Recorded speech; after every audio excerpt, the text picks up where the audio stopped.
បាទសួស្តីពេលនេះខ្ញុំនឹងធ្វើការបង្ហាញមួយតាក់ទងជាមួយនឹង technique មួយដែលយើងអឺឆ្ងល់ថាហេតុអីបាននៅក្នុង Adobe Photoshop ហ្នឹងវាអត់ support ជាមួយនឹងfont Unicode អញ្ចឹងឥឡូវខ្ញុំសាកវាយ test មើលសិនខ្ញុំប្រើខ្មែរ OS ខ្មែរ Unicode font យើងដឹងហើយអ្នកចេះ Word ខ្ញុំវាយអក្សរមកប្រើtool យើងនេះ Thai tool នេះវាយពាក្យថាក្នុងព្រៃ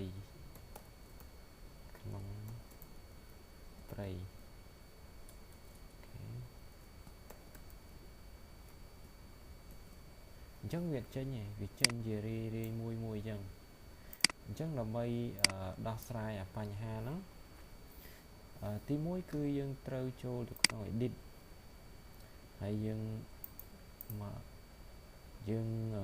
អូសមកក្រោមបំផុតមានពាក្យមួយថា preference ហើយយើងយក Thai preference ហើយយើង click ទៅ Thai អញ្ចឹងពេល Thai វាមកចូល option ហ្នឹងអញ្ចឹងយើងយក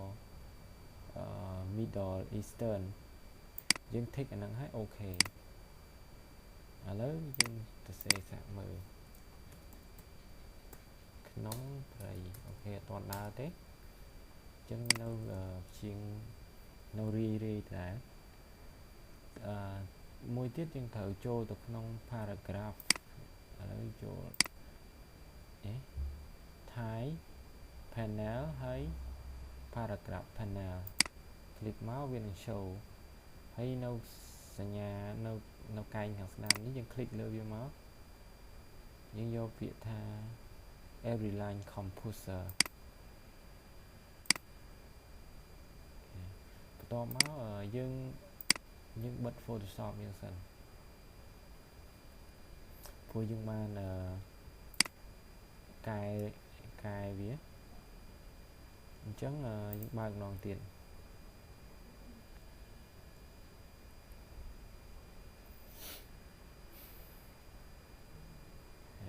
បើក file មកដដែលបន្ទាប់មកចាំបន្តិចអូខេចុចអក្សរ T ដើម្បីប្រើ Thai tool ចុចលើវាមកហើយយើងដូរ font មកនៅលើរបស់យើងយកខ្មែរហ្នឹងមកហើយ font complete យើងប្រើ font របស់ខ្មែរ Unicode ខ្ញុំវាយពាក្យថាក្នុងព្រៃវាយខុសក្នុងព្រៃខ្ញុំ control T ដើម្បី transform តិចហ្នឹងអូខេ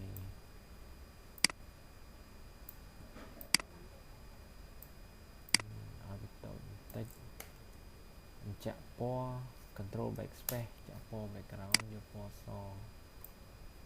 ខេអញ្ចឹងរបៀបដោះស្រាយបញ្ហា font Unicode